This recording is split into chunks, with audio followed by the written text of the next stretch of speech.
Hi everybody. I'm going to talk about stereotypes on South American storytelling and how usually South America is represented on every story and every way from the American point of view. This is a game that I was working for Discovery Networks for Latin America, doing all the digital stuff. And this was like 4 years ago, and I had to spend a weekend here in the States. And I was invited to play this game called Cranium. Cranium is like a sort of trivial pursuit. It's a game of answers and questions. And I said, listen, I can't really play because I didn't grow up here. I said, no, don't worry about it. It's a Latin American issue. You won't have a moment with it. And the thing is, well, as long as we start playing, I had all the funds to work with it. Because there was no, like, for example, I remember this vividly, there were 4 people standing to sing a song, and the answer was the beginning of the song. And I can't remember for life the beginning. It was something like, "O todo el amor en el mundo es la," and it was like blank. I said, come on, dude, I mean, you're from Argentina. Todo el amor en el mundo, and it was one question after the other, and after the other, and I couldn't find an answer. And the thing is that this game was thought about from an American point of view. It was like a thunderous epiphany. There is no real Latin American unified culture, a way to see things. Let's take this thing. It's very common. It's called, in the States, it's popcorn. You go to Miami, it's popcorn. You go to Alaska, it's popcorn. But if you go to Argentina, for example, you call this pochoclo. But if you go to Brazil, it's called pipoca. And if you go to Chile, it's cabritas. In Colombia, crispetas. In Mexico, palomitas. In Peru, canchita. In Uruguay, pororó. And finally, in Venezuela, cotufa. And it's exactly the same thing. I mean, you cannot go to the cinema in Latin America and ask for popcorn easily. The same with another word, very simple, t-shirt. T-shirt, something that we use every day. In Argentina, the t-shirt is a remera. But in Panama, it's a sudadera. In Chile, polera. In Colombia, camiseta. Mexico, playera. Peru, polo. Venezuela, franela. There is a lot of differences. There is no unified way to see Latin America as a common world. I don't know if any of you know these images. This image, this is from a very old movie. This is Rudolph Valentino, and he's supposed to be tango dancing. And as you can see, he's dressing as a gaucho. Okay, a gaucho doing tango dancing is like a cowboy doing tap. Okay, it doesn't make any sense. Tango is an urban thing from the city, and the gaucho is in the field with the cows. Okay? It doesn't make any sense. It's almost insulting to see this. But for many people, when you think in Americans about tango, they go like this. And nobody knows why, because this is Paso Doble for Spain, but this is tango for them. Another thing, Carmen Miranda, okay? That will be the Brazilian icon for America. Okay, she's not from Brazil, she's from Portugal. That's the different thing. And no one in Brazil go with all these fruits, salad fruits and bananas and things on the head. This is an idea that is not real, and it was for many, many, many years. And I'm sure that it's any Brazilian in the house tonight. You both say, oh, Brazil, Carmen Miranda, and they go like this. And nobody goes like this in the world. So, look at this samba, like this. Well, for me, it was like tango, but it was And look, you know these old white men? Okay, I'm going to say the name: Ned Doyle, Maxwell Dane, Bill Barbach. Bill Barbach is pretty well known. Probably you don't know that name, but if you know the initials, DDB. Okay, these are the forefathers that created DDB, the agency. And they had this client called the Colombian Cafe Association Producers.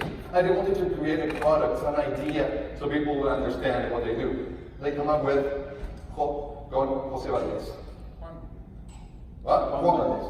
Juan Valdés, I mean, Juan Valdés is not even real. There is no Juan Valdés concept. This is the idea of people who is harvesting cafe, but from the three old white Americans point of view. When you think Latin America, most of the time you think like this. Oh, you have Latin America, okay? You have palm trees and Caribbean and wine beaches. But this is a photograph from my country, from Argentina, Bariloche. This is my country. We go skiing in winter, okay? This could be like Switzerland. And this is also Latin America. So imagine, imagine if we go like this. This is what we have in common in our country. This is something that we have in all the regions, in all the countries. This is a manifestation, people manifesting for something in Colombia, Argentina, Mexico, Uruguay, Peru, and Chile. You go to an airport, you talk with another Latin American, and say, yeah, and after probably this third subject is going to be something related to economic troubles, inflation, corruption, something that is bad in the government. And that's it. That's what unites us more or less, more of the time. But this is something that we have in common. We all struggle more or less all the time. So I wonder if there is a storytelling. Is there a storytelling, South American storytelling for the view? The answer is, do you know this guy? Do you remember this guy? From which movie? For 300, okay, this is Leonidas. And what he's selling, what is he saying in his part? Remember that? This is Sparta, exactly, okay? And when you watch that movie, after the movie ended, what do you want him to do? Exactly. You wanted to go to the county bar and kill people with a speedo, right? And there is a reason why. Because that movie, and it doesn't matter if you're Latin American, if you're Greek, Brazilian, or what, I mean, no one is Spartan anymore. But when you watch the movie, you identify with the movie. That is because of this small molecule called oxytocin there. So imagine, for example, and that's the way you connect. And imagine, for example, that I say, I'm going to make a movie, I'm going to make a remake of a TV serial. Remember Miami Vice? Okay, let's say that I'm going to do that. So, this is Miami. This is going to be Miami. And this is all the mountains of Miami. And we have two policemen. This is going to be the two policemen from Miami. Okay? They're going to go yelling each other from the mountains or whatever. Okay? This is exactly how we felt, Argentinians, when we watched X-Men, the last movie, when we watched this scene. Okay, this is Magneto going to avenge his family to Argentina. This is Villa Gesell, Argentina. This is Villa Gesell, okay? It's a beach town. People go in summer there to the beaches and whatever. There are no mountains. Maybe it will be Bariloche, but there is nothing to do. So this is what we have, and this is what we have to fight for. So I wonder, is there any recipe for South American storytelling? Is there a solution for it? There is a way to control this? There's one recipe. Go beyond stereotypes. What you have to do is, when you talk with someone with Chile, for Colombia, or for Argentina, you have to understand that there are different cultures.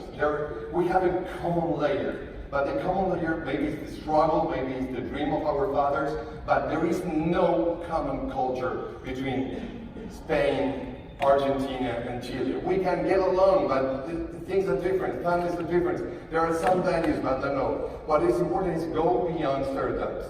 What you have to do is really watch how this country, watch how this region behaves, but really watch and pay attention. After that, then you can understand and connect an emotion. When you have an emotion, when you can convey an emotion the same way that we saw with the movie 300, then actually you make a connection, you make a link with your audience. And when you make a link with the audience, maybe you can make them feel special, maybe you can make them feel, I mean, this is what we do in advertising and marketing. Buy something, ask for a service. So, in very clear, very short, there is no South American storytelling, there is no specific recipe you can do. What you have to do is, in the same way that you have to make an effort to change language, you have to go beyond any stereotype and try to connect on a human emotion, because after all, at the end of the day, There is no South American storytelling, there's only human storytelling. Thank you very much.